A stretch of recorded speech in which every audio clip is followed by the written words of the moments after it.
Hi, Greg. Yep, How's it going? he's here again, like usual, just staring into the void. Well, kind of funny you mentioned that because actually he's got a friend now, but we'll talk about him in a minute. Um, Oh, well, everybody needs friends, and maybe it'll help him be less creepy. oh, I doubt it. Oh, well, well, I can hope.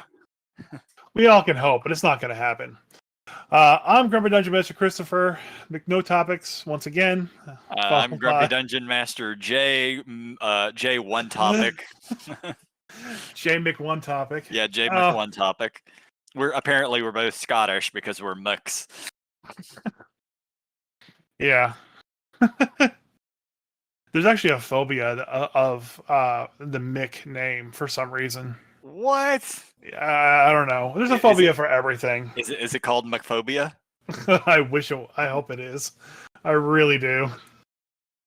McPhobia. I got the McPhobia.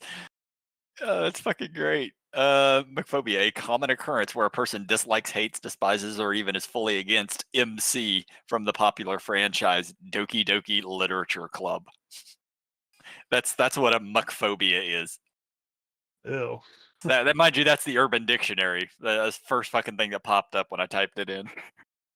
Well, the less we talk about Doki Doki Literature Club, the better. Yeah, I know literally nothing other than it's an anime and a manga. So no, it's not an anime and a manga. Well, see, I know even less about it than I thought I did, and I'm perfectly fucking okay with that. Do you like horror games? I mean, I like horror games, but I don't know about it. Don't care about it. Moving on. I still like McPhobia. That's cool. I got the McPhobia, Yeah. and it needs more cowbell. Well, everything needs more cowbell. So you were able to get a hold of the Dungeons and Dragons Red Dragon's Tale. Yes, that is the adventure that Symmetra and her friends are going to run. The same adventure included with the $400 Lego purchase. I love how you only refer to her as Symmetra. Well, okay, because I respect her as a human being. I'm not going to murder her name. Yeah, okay, so her name is Anjali Bhimani. Just so you've actually heard it once in your life. Listen, Steve. I can barely get your name right. I much love and respect to her, but I'm terrible with names, and we know. That's why I let you go. That's why I let it go. Just do your thing. Anyways, I can't wait for it to air. I think it airs this weekend. I'll be at the LARP this weekend, so I'll be able to watch it. But I will definitely be watching it when I get a chance to, because honestly, I'm looking forward to that little podcast thing that they're doing, whatever you want to call it. Live play. It's a live play adventure. It's like Critical Role or whatever. You got Anjali Bhimani. I know Jenny D is in it, and there's 3 other people. I have no idea who the hell they are. Yeah, so I'm definitely looking forward to it, and I hope it's good, and I'll definitely watch it. I miss watching Acquisitions Incorporated, but it just got too goofy. Mm-hmm. I kind of agree with you. I didn't watch it often, but the few times I watched it initially, it was just really funny. It was a tight core group, and then at some point they just sort of expanded it and started bringing in other people and dropping other people here and there, and then it just didn't feel the same. Well, it's not like it suffers from its own success, but like you can tell that it's basically done everything it needs to do right now. Like it's got a franchise running. It's got 3 or 4 different spin-offs. A lot of really good people are working on it. Chris Perkins is doing a lot of good work on it. It was really cool and fun to watch it when it was happening once a PAX. Now that it's happening at every PAX with different teams and different groups. Yeah, not saying that they're doing anything wrong. I just don't have the time to keep up with all of it. Just like I don't have the time to keep up with Critical Role. So I'm not going to bash it. It's uber successful. I wish I had freaking New Day on my D&D I know game, but that would be amazing. Getting to tabletop with pro wrestlers, and there's a number of them that are gamers. oh Surprises yeah. me. So yeah, I'm looking forward to that. So do you want to go through the Red Dragon? I have not looked at it at all yet. I was going to keep all my. I mean, we can briefly go through, but honestly, there's not a hell of a lot to go through. Okay. But because the whole thing is 12 pages, I think, and we're Mhm. definitely not going to cover most of it. Let's see, how many pages is it when this thing will actually load? Okay, all in all, it looks like there's about 20 pages. All right. The adventure itself, I think, runs through about the first dozen. This thing's being weird and not loading properly. So let's see. Yeah, the adventure basically from page 2 until page 9. So you got that many pages worth of actual adventure. It does have some sort of PC characters pre-made for you. You can play a dwarf cleric, an elven wizard, a gnome fighter, and an orc rogue. And then because they don't expect a lot of people have played Dungeons and Dragons that are buying this, so they just give brief descriptions of what they are, and then it gives descriptions of the Lego equipment that they get to use, which is kind Well, of cool.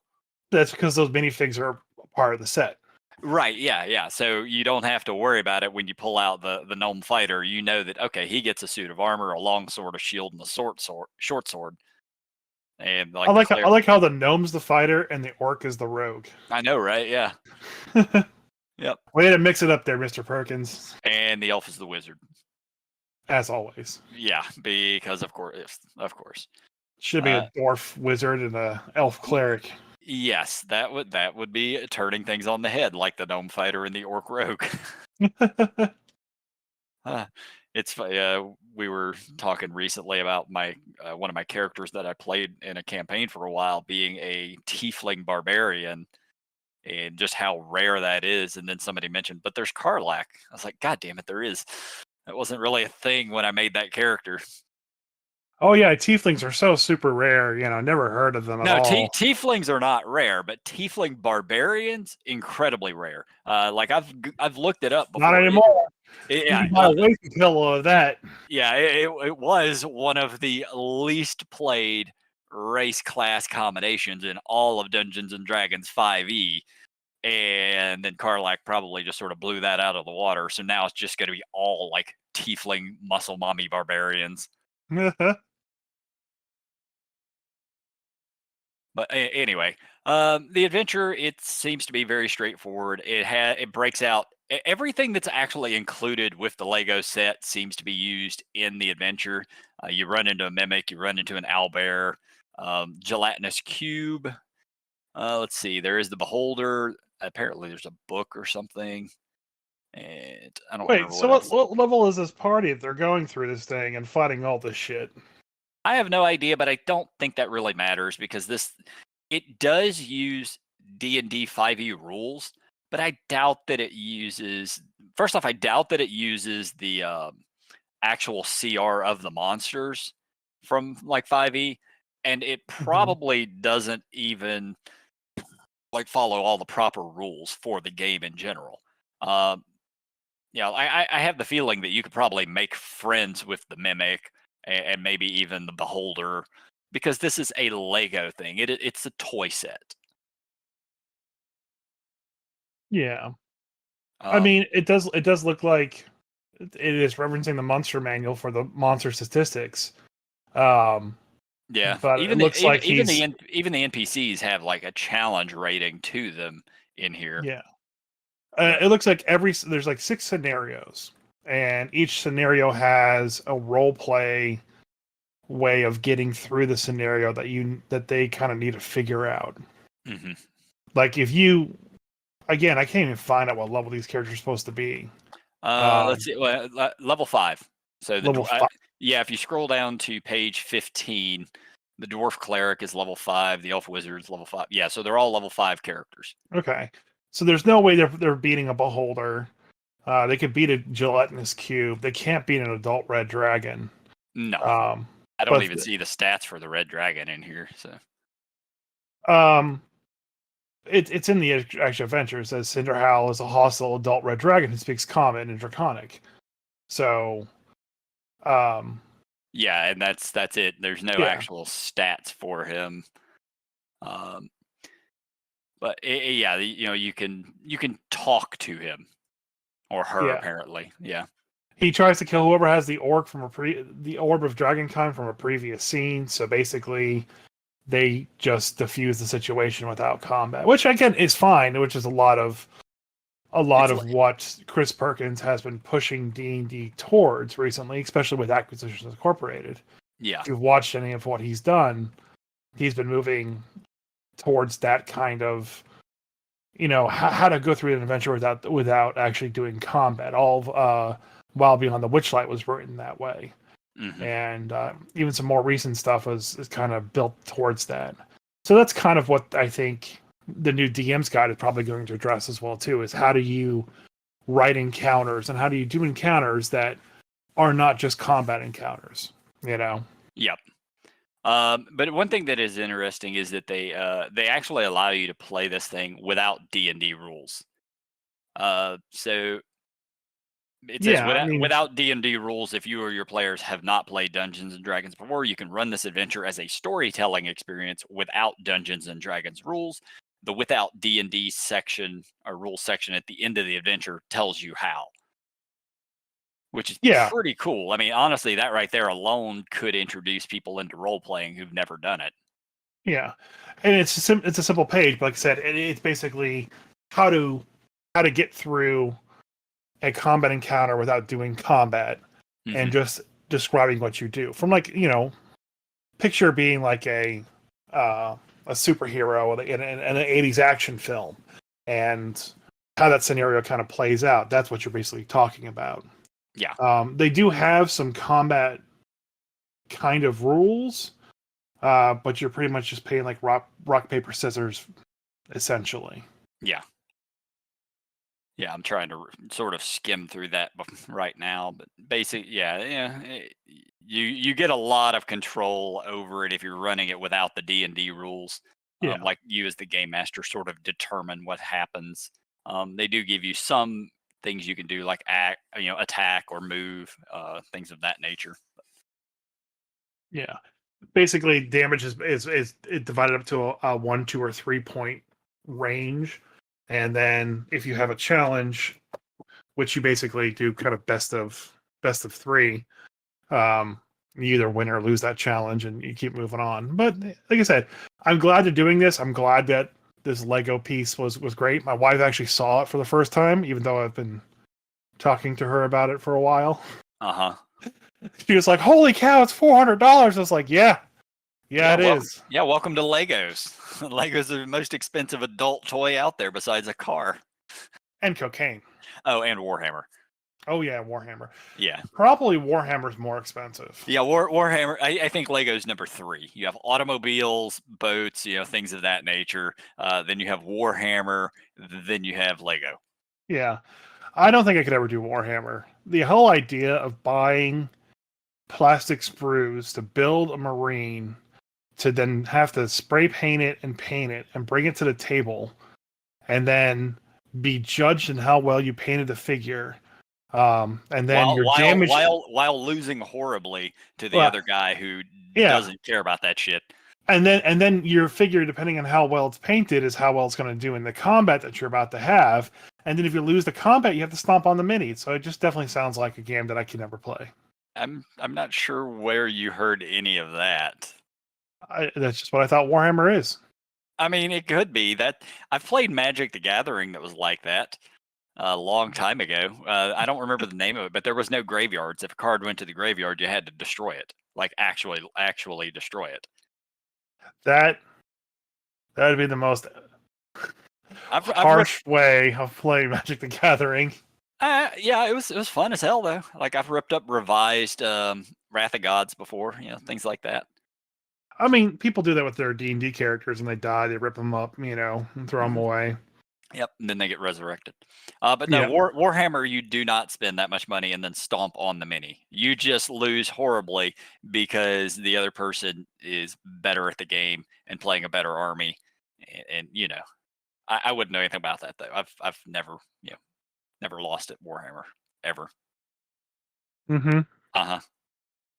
No, I'm fucking terrible at Warhammer. Let's say But you sound like the guy that only plays D&D, and makes the only DM so you can make the rules and never actually technically lose. yeah, no, like I played Warhammer for several years. I played Warhammer Fantasy. I never cared to play 40K. And in fantasy, it used to be a whole completely different game where you had blocks of troops where facing mattered. And then they did that bullshit where they changed it and made it like 40K. So I sold all of my armies and never looked back. Mm. So That's how you have to quit a hobby. You just got to sell everything all at one shot and never go back to it. yeah, and I'm also sort of lucky now. I live in an area where nobody plays Warhammer, so I don't ever have to think about it or even worry about somebody wanting to get me into Warhammer. Hey man, you want to play some Warhammer? Nope. You want to play some Lego D&D? I would absolutely play this module if somebody ran it. I mean, Yeah. it would probably only take a couple hours, I would think. But like so many written adventures, you can always just expand on it as the DM. You know, just start making up your own stuff along the way. Create some NPCs, create some little side encounters. Yeah, and then you can just use Legos and build out your entire train that way. Yep. When I run Eberron here pretty soon, that's probably what I'm going to do. Have a What, little Legos? no, I have little side adventures that that I'm working on. I'm going to expand on the adventures. No, you should definitely do all Lego Eberron. I think that'd be the funniest. That would require me to buy Legos, and that's never going to happen. Why not? I don't buy Legos. It's not a thing I care about. It You know, should be. I mean, Lego. You have a child. I understand why you would care about Legos. I mean, Sure, you buy them for yourself, but you can yeah. at least you can say, "Hey, these are for the kid." And then when they get tired of playing with them, then you get to play with them. And then they're mine. Right, and then they're yours. And then your Is wife that can be how it like, "You works? need to," yeah, your wife can be like, "You need to sell these Legos." And nobody ever plays with them, but they look nice on the shelf put together. But Mom, I want my Legos. Yeah. Yeah, we recently got her a couple Lego things that she put together. So See? yeah, How let's see how it goes. Yep. So I guess you've been trying to weasel your way into buying this, Lego set. I really want to, but at the same time, it's like I don't want to spend $400 on that, especially since I know I'm going to be buying a lot of minis here soon, since the 50th anniversary minis come out That's in a month or true. so. Yeah, that's a fair point because I know you've got your eye on like another $300 mini or something, and The Bahamut, yeah. And yeah, my LGS called me up and said, "Hey, what of this do we want to buy?" And I'm like, all of You're it. going to want to buy a lot, so I'm buying a lot of it." Well, I need one of everything, and then whoever else is going to show up and Steal it from me. No, but like it's just there's so much that they're doing right now with that D&D license that I'm glad that they are, but at the same time, it's like, chill. My wallet needs a break. yeah, you're a hobby collector, and that gets real expensive. I am very, very fortunate that literally the only thing I collect is like old role playing games, and I don't buy them all that often. A lot of them I just find at thrift stores or when I'm out at estate sales, things like that. Oh, speaking of old stuff that we bought, I actually won the auction for that Eberron book. One of them or both of them. One of them, because the other one got sniped out from underneath me 1 minute before the auction ended. So I got one Eberron book through Goodwill, but not both. Which one was it the Zendrick book or the other one? I can look here real quick. Yeah, I don't remember. I remember one of them was the Secrets of Zendrick, I think. I don't recall what the other one was. Yeah, Secrets of Zendrick was one of the books, which is, I mean, for what you paid for it, did it ever go up in price or? It ended at 32 Yeah, for the okay. book. So you got it at about half price. So that's a good deal. Right. Let me find out which one it is. I've still gotta log into this site. Yeah. I haven't been there in a few days. I need to get back on there and look to see if there's any other auctions. Like the only auction I'd gone on recently, I picked up the third edition Psionics Handbook for $5, which made me happy because with me running Eberron, it was just sort of karmic that I wanted to run Eberron, and then I start reading through it and I find out that I need that book, and I had already won the auction, like it was being shipped to me. Because apparently one of the playable races in there, it's very common for them to have psionics. I won the Five Nations one. The Oh, other okay. one was the one that was sniped out from underneath me. Five Nations will be good. That's the Five Nations is actually the core of the Eberron campaign. Yeah, I'd rather have the campaign book essentially than the adventure. You know. Yeah, I mean it's a informations book. It's not it's not the primary campaign book by any means, Right. but the general campaign setting for Eberron takes place around the Five Nations area usually. Yeah. So that's what I'd want. Like I said, I find one thing that I like to latch on to and stick with that. Like Waterdeep, for example, is like the Right. main city that I know in Forgotten Realms, and I don't learn any others. Yeah, yeah. You've never even considered leaving the Sword Coast. Like everything's there. Well, I do have all the Ed Greenwood books if I want to move on to other areas, Hmm.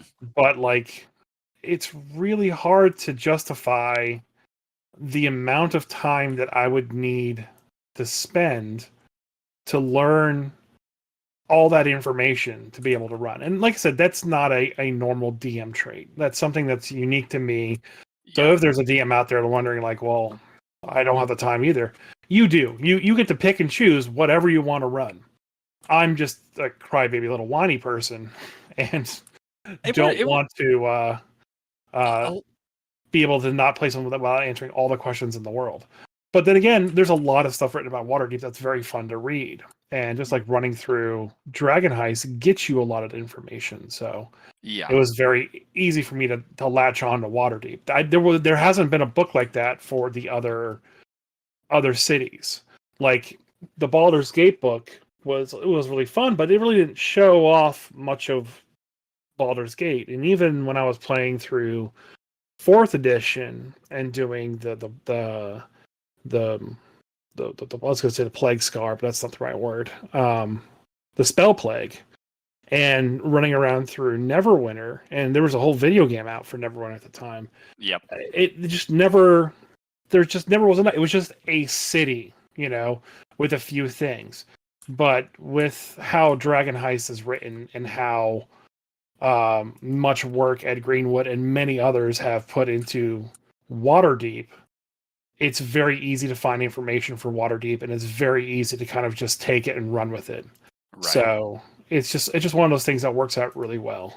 The thing is, though, like you could easily run literally anywhere else in the Forgotten Realms, and nobody's going to know or care. Um, i- you know, you. It was the same thing I was doing with my Star Wars campaign when I was running it. I was running it in a area where there's very little information about it. Hmm. So with 5e, 5e is taking place 100 years or so after third edition took place. So most of the information for Forgotten Realms comes from second and third editions. So, you could run something in the Sea of Fallen Stars and it's effectively 100 years later. So you can run whatever you want Yeah, because they've never made modules for it. You've got the Ed Greenwood books you've mentioned. So I would imagine a lot of the information about there that's current would be in there. So you would be the only person who knows any of it.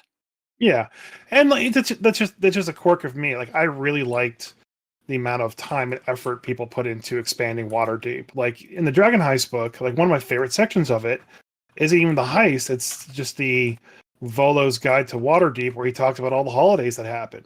Mm-hmm. You know, and so when you're running through Dragon Heist, you basically have a time frame that you're existing in. So you can just flip to the back of the book and go, okay, well, these holidays are going to show up, and you get to run your own favorite encounters because the holidays are there. Yeah, You know, and yeah, I mean, it makes it easy. You know, yeah, if you're trying to run something in say Termish or Aglarond, these other places, you would have to dive really, really deep to find out what holidays or when, if they even have them. yeah, So, it would be a thing you could make it up on your own, or you can run it in Waterdeep where you just already have all that stuff. right. And like I said, it's there, and like there's so many other resources from second edition and third edition for Waterdeep. It's easy. It feels wrong not to a lot of Yeah. ways too. Yeah, Um, I'm a different DM. I prefer to run places that don't have a shit ton of information. Like if I run any sort of a campaign in a pre-made setting, I always pick the most backwater, out of the way locations so I can make up my own shit, and my players can't tell me I'm wrong. yeah, I mean, and that's perfectly fine, and I like that to an extent too. It's just when it's a big, well-known location, I just have to have that Yeah, knowledge. yeah, I get it.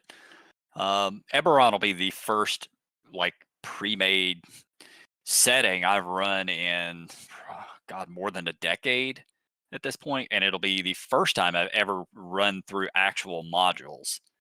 I ran the Icewind Dale. No, I'm sorry, I did the Icewind Dale setting. So that was during COVID, and that was the first time I had run in almost 10 years any actual pre-made settings, and it was Yeah, the first time I'd ever run out of a module. So this Eberron one will be kind of interesting for me, having never done it. Hope if everything works out, I hope to run in a couple of weeks, 2 or 3 weeks, but we'll see. yeah, Timing is always difficult. scheduling. Yeah, scheduling primarily. Yeah, Uh, my April's been so busy that I just was like, yeah, hey guys, I can't run any games. I saw that. Yeah, Like that's I have I'm a or not a cosplay. I'm going to North Carolina for medieval festival, and so I got to make all the costuming and stuff for that. Um, you got LARP and this weekend. LARP this weekend. Last weekend was WrestleMania, so I couldn't do Yeah. anything for that. So it's just like, uh, Yeah, sorry guys. so that yeah, right out of the Just, gate, you've already lost 3 weekends out of what, four? right. Yeah. My birthday weekend is coming up as well too. So it's just like I can't do everything, and I got other projects that I've been working on in the back end as well too that come to fruition this month as well. So it's just like, and I hate to do it too because I'm right about to go into Xanathar's lair, um, Ah, too. So it's like initially I had to delay it a few times because I was like, guys, I don't want to do this without everyone there because it's Xanathar's lair. It's a big thing. You know, yep. this is a capstone dungeon to the entire encounter that we're doing. So, like it's really something that we need everyone there for. And they're like, okay, so we missed a couple weeks because of that. And now it's just like, now we got all those other problems we got to work through. So it's like, I need like 3 weekends back to back to back where there won't be any problems. So I can actually run through this whole dungeon because I think it's going to take that long. And, it's the Xanathar. This is a big named boss. Probably within the top 10 of most well-known D&D villains, I would think. I would think so, yeah. I Yeah. mean, he's got a book named after him that's current. Yeah, he's got a current book named after him. He's featured prominently in the Magic the Gathering Forgotten Realms set.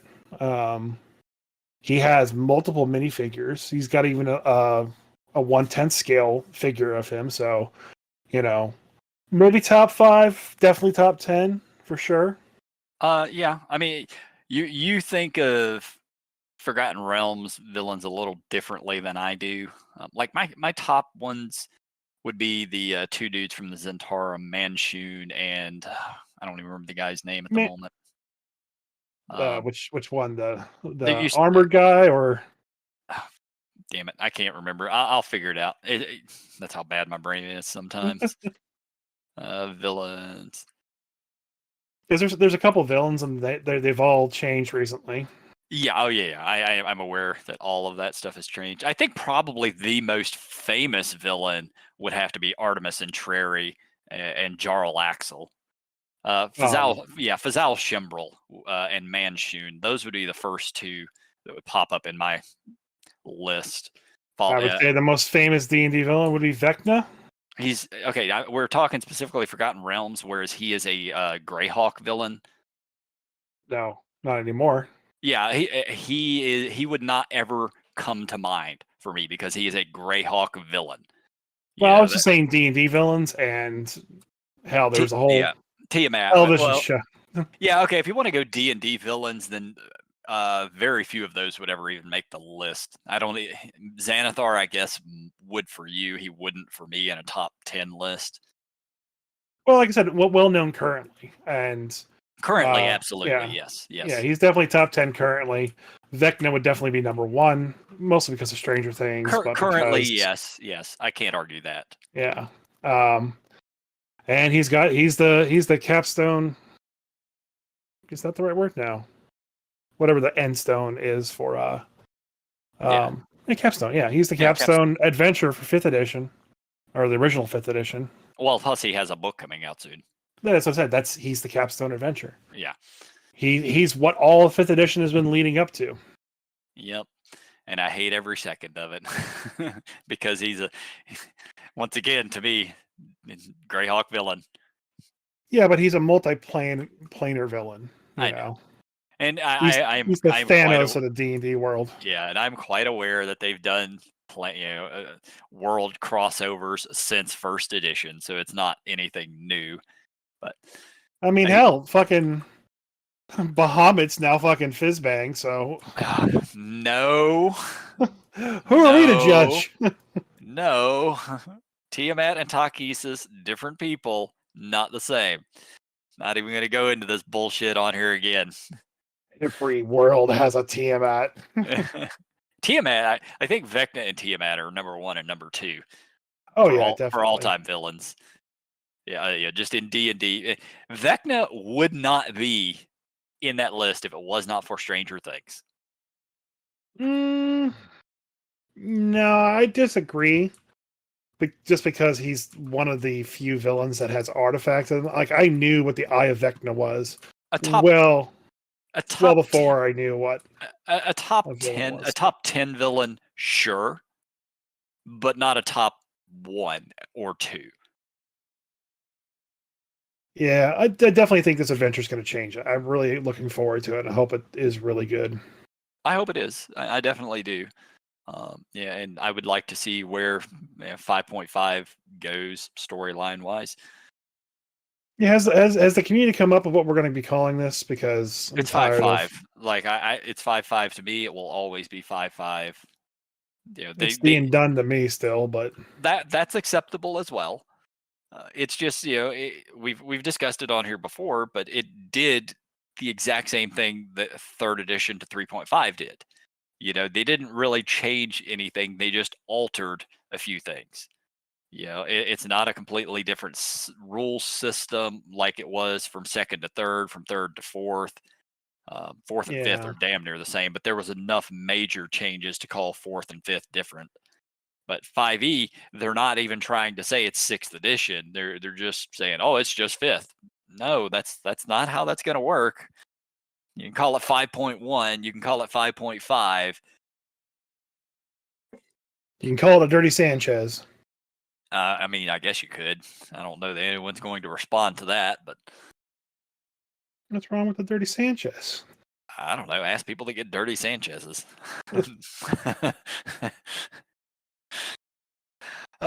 So you played a Dirty Sanchez edition of D&D? No, go away, strange man.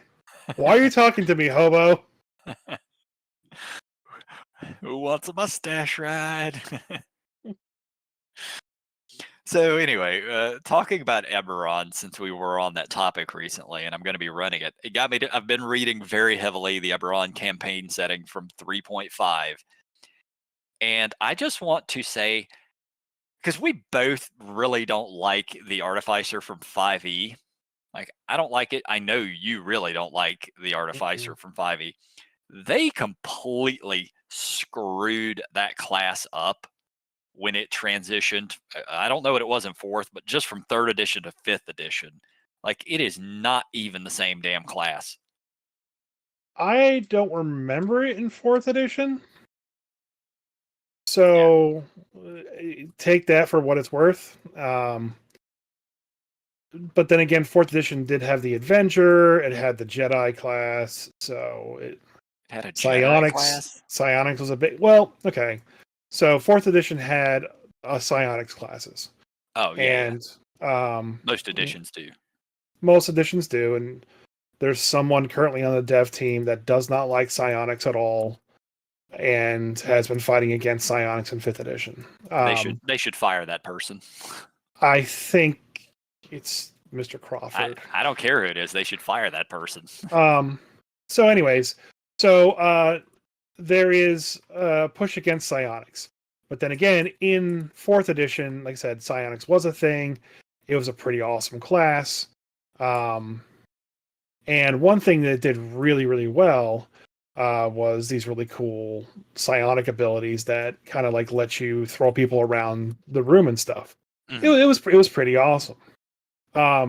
However, uh, they decided because fourth edition needed tanks and DPS and stuff like that, and they had those kind of ranks associated with it. Right. Um, there was a tank scion class, Yeah. or and essentially it had a lightsaber, but it was a scion blade, Right. but it was Yeah. a Okay. lightsaber. It could do Psylocke type tricks. Right.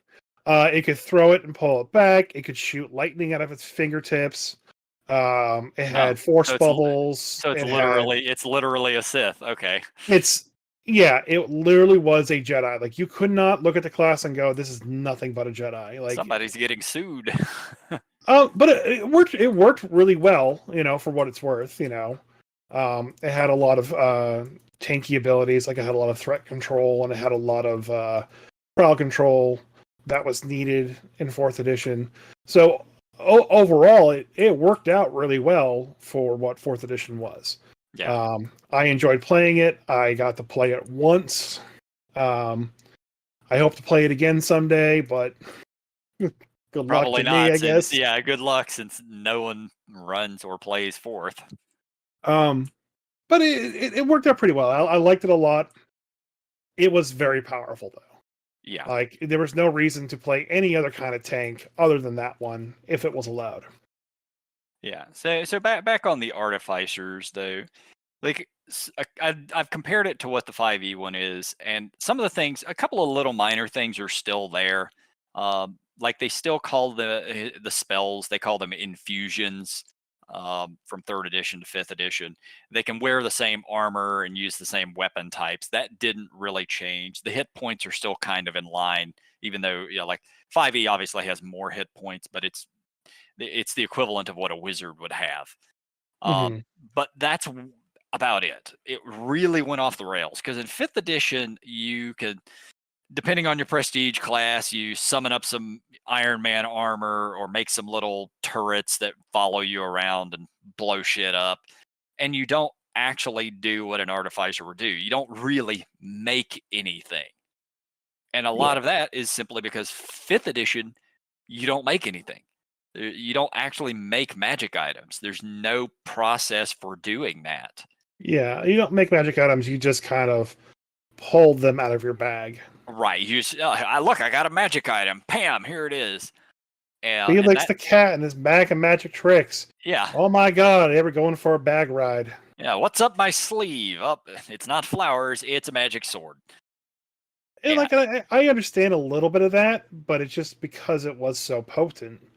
You had so many people be like, "Well, I want to play an artificer because that way I get my magic weapon, I get my bag of holding. I don't have to work for anything, and then I get a fucking dog that can basically never die and tank everything. Mm-hmm. Like when my wife played her Artificer Al, like she thought about what kind of artificer she was going to be. She put a lot of thought into, okay, I'm going to be the armor artificer. I was an owl born without wings, so this suit that doesn't let me fly is just going to basically be my wings for me. Right. So, like, she put a lot of thought into her backstory, and if someone does that with any class, I'm not going to say no, you Yeah. know? So, like, I don't care how powerful the artificer is, but if you give me a really good story for that class, I'm going to let you play that. I'm not going Yeah. to say no. You've obviously put a lot of thought into that.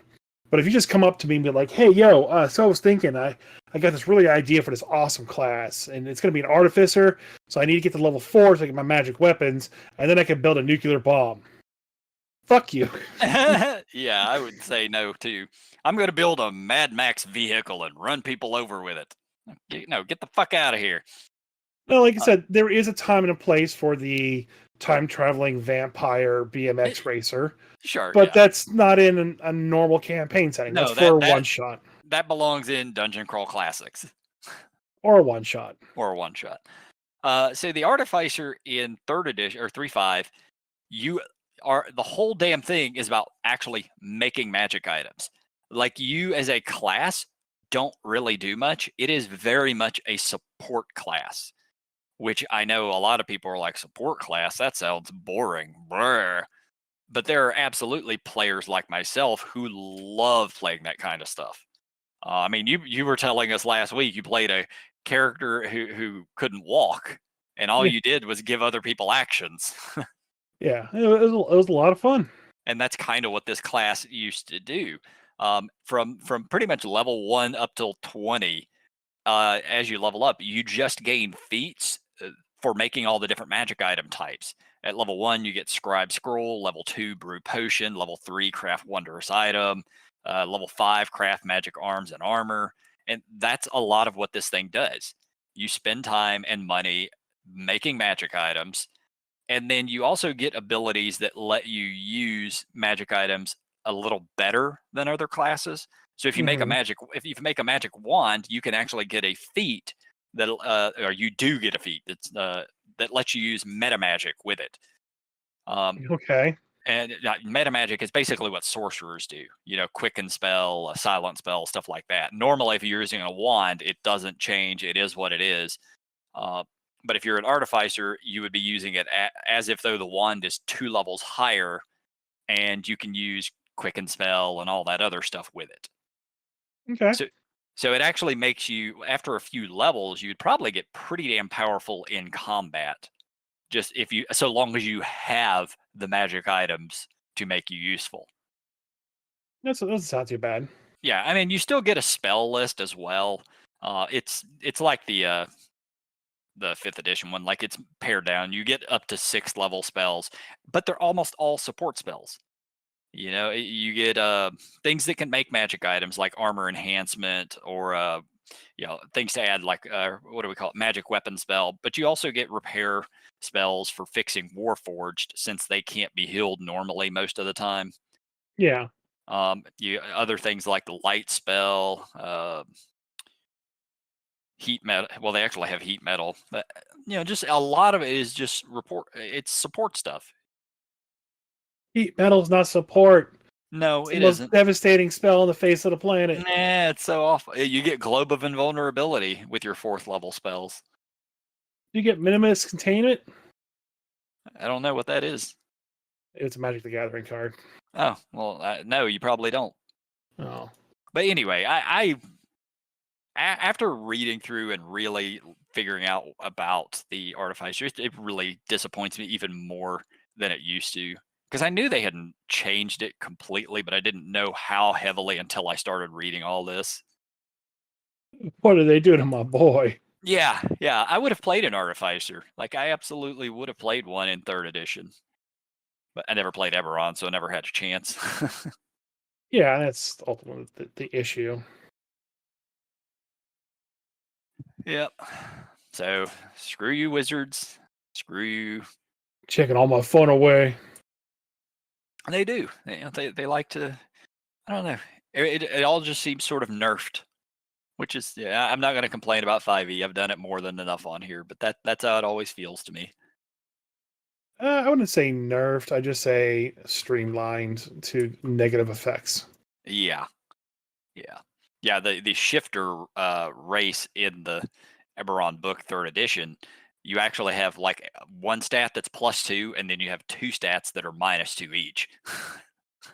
Like Yeah, you actually have negative stats. They get other things to offset it, but yeah, like that the is absolutely. ability to kick your ass. Yeah, yeah, like you get shape shifting powers. You know, you're part lycanthrope, so you're kind of a badass anyway.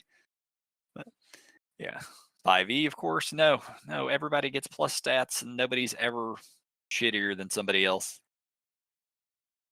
That's just how it is. I mean, there are some things that are some books that still maintain that, like the Humblewood stuff. So Yeah, it's still out there. You just got to find it. yeah. I mean, as a game master, you can always say that that's how this is going to work. You just make it happen, and as long as your players are down with it. Uh, I love my players. So I actually had my buddy Mike roll up for the Eberron campaign the other day. He made a Warforged fighter, and when rolling, I was letting them do 4d6, drop the lowest number, and you do it 7 times, and you drop Hmm. the lowest number. There's no reroll ones or anything like that. So overall, he had his lowest score uh, out of 6 of the dice was a 10, but his seventh dice was a 6. And the reason I love my players is Mike's like, I'm going to keep the 6. So he has his Warforge's wisdom is horrible. No, you're a robot. You don't need to be wise. Yeah, yeah. I mean, never mind that every mind affecting spell in the game is just going to wreck you because of it, but that's just going to make it more fun. But he's a construct. He's immune to mind affecting spells. A number of them. Yeah, they are definitely immune to a lot of them, but it's not. Yeah. It's not a full thing. They're not immune to all of them. Oh, you're playing the Warforged, huh? You must not like survival encounters. Yeah, yeah, Nope. yeah. Warforgeds are kind of powerful. I don't like to eat. Don't like to sleep. Drinking's for pussies. Yeah, and then like they had to do a whole bunch of retconning for fifth edition too, because like and fourth edition, because like things would be like a noxious gas fills the room, and you got to do a con save, or you take 46 acid damage. Yep. I'm a warforged. I don't breathe. It's a acidic thing, so even though people are breathing it and getting hurt, it just splashes on you and hurts you that way. Yeah, I think In a that reduced manner, right? Because I'm not breathing this stuff. No, still full damage. yeah, I think in 5e with poison, I want to say that they have advantage on saves against poisons and that they can't actually be poisoned.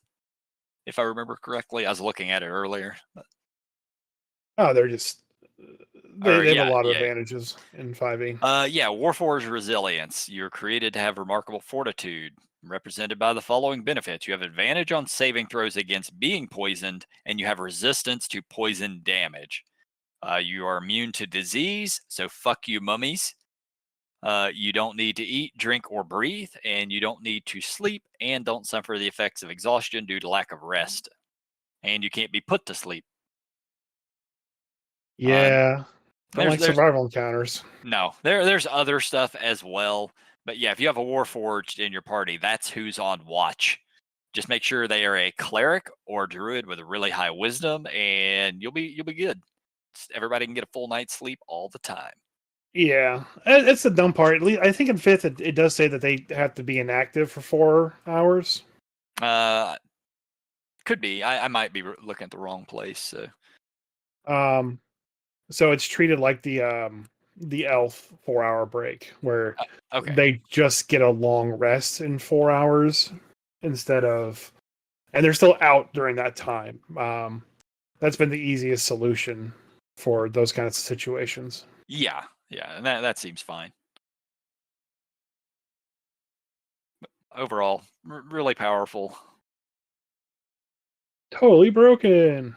Nah, I don't know about that, but I can't say there's any one race that's broken in 5e. I know a lot of DMs have problems with Aarakocras, but I've never really thought there was that much of an issue with Why it. do DMs have such a problem with Aarakocra? I don't know, just fucking shoot them with arrows. They fall out of the sky and take a death saving throw Yeah, immediately. yeah, A failure. exactly. It's awesome. They die so quickly. Just hit them with a hold person spell and watch them splat. They just die because of that. So I actually do have one thing I'd like to talk about. Okay. And it's a new employee we have here at the Grumpy Dungeon Master Institute of Grumpy Dungeon Masterness. And it's Claude the Tiefling. Claude the Tiefling. Yeah. I have not met Claude the Tiefling. Who is he? So Claude was a referral to us from my cousin Greg, Okay. who basically... no relation to Craig. No, correct. Claude is an interesting person. I'll read you his backstory, because Claude is a storyteller. So the resume I received was basically a short story of Claude as an individual. Oh, okay, I love listening to you read. Shut up. Claude's life has been a whirlwind of adventure and intrigue, born with the distinctive features of his tiefling heritage: piercing red eyes, striking horns, and a tail. He has never shied away from his unique appearance. In fact, he's embraced it, using his striking visage to captivate audiences with his masterful storytelling. From a young age, Claude displayed a natural talent for oration and a flair for the dramatic. He would regale the other children in his village with fantastical tales of daring heroes, ancient dragons, and far-off lands. His ability to transport his listeners to these vivid, imaginary realms soon became the stuff of local legend. As he grew older, Claude's thirst for new experiences and stories only intensified. He set out to explore the wider world, traveling from town to town and making a living as an entertainer. With his quick wit, charming personality, and unparalleled narrative skills, Claude quickly became a favorite among the tavern-goers and nobility alike. Whether recounting the harrowing exploits of a group of daring adventurers or weaving a romantic ballad of star-crossed lovers, Claude has a unique ability to captivate any audience. His tales are as delightful as they are inspiring, leaving listeners eager to hear what new adventures he will recount next. Though his origins and motivations remain somewhat shrouded in mystery, one thing is certain: wherever Claude goes, a spellbinding story is sure to follow. All right. Fuck you, first take. Good job. And you didn't Anyways. you only messed up one of the words. Anyways, you, as a loyal listener, can come to our Discord right now, go to the Claude the Tiefling chat channel, and ask Claude anything, and he will tell you a story. He will give you D&D encounters. He will give you D&D stats. He will basically help you with any problems you may have. All right. Hey, look, I'm all for more employees, especially ones that are going to be more useful than Craig. No offense, Craig. Not like he hears me. He's still staring at the void.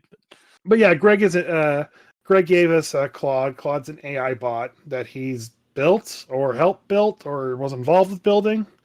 So he's just sitting here in Discord in the Claude the Tiefling channel. Yep, I see. And you can like say, hey, give me stats for a bunch of goblins, and he'll give you that. Ask him like, hey, give me a theme setting for like. I think I asked him, give me a theme setting for a band of bugbear rock bards being attacked by a dragon, and he did that as well. Claude, I need the name of a bar, a tavern. Could he do that? Sure. Go. I'll ask him right now. Claude, can you give me the name of a tavern for a big city, little city? Say Waterdeep. Or Waterdeep. All right. So here are some possible tavern names for the city of Waterdeep, and he gives you a whole list of the ones that actually exist. Oh, okay. Can you make up a name for a tavern? He gave us the Yawning Portal, Grinning Lion, Salty Sea Dog, Leaky Cauldron, Drunken Unicorn, Dancing Goat, Blushing Mermaid, Drunken Dragon. Atlanta actually has a bar called the Drunken Unicorn. I've been there many times. Nice. Yep. Seen a number of bands play there before. Huh. That's pretty awesome. So yeah, anybody who's interested, come to the Discord, check that out. If nothing else, it's fun to play with. And honestly, if you're running D&D online, something like that's useful. The Weary Wanderer is the one that he makes up. Oh, that's good. I like that. Also, the Laughing Leprechaun, the Raven's Roost, the Rusty Anchor. That's a sex move. Yep. Definitely tried that one a time or two. That's creepy. Yeah. I didn't know what to say when you said that's a sex move. I just had to throw something out there. The Weary Wanderer. This name evokes a sense of a cozy, welcoming establishment that caters to travelers and adventurers who are seeking a respite from their journeys. The Weary Wanderer implies a place where one can rest their feet, fill their belly, and perhaps exchange tales with fellow patrons. So it even gives you a little tale or a little info with it. Yeah, AI is taking over everybody. Yeah. NFTs dead in the water. Oh, AI God. bots controlling the world all over the place. Yep. All right. Well, I don't How are have your anything NFTs else. doing? I don't have any NFTs. I never bought into that trash. Really? I Yeah. thought you had like 4 or 5 Bored Apes. No. I know a scam when I see it. Buy crypto, guys. Crypto, not a scam. NFTs, scam. Yeah, don't buy NFTs, people. Don't buy NFTs. I don't think anyone's making NFTs anymore, which is funny. It kind of came and went. No, they definitely still are, and there's still people in that field for whatever freaking reason. But it died. It definitely is not what it was. It died a horrible death. Yeah, not fast enough. All right, I think that's it for the week. I got nothing else. All right, yeah, I ain't got nothing else either. right. Come visit Bye. Claude and ask him a question. The best question will be read out in the next podcast. Yeah, I like that plan actually. Yeah. All right, bye, Claude. Bye, Claude. No bye for you, Craig. You, Craig.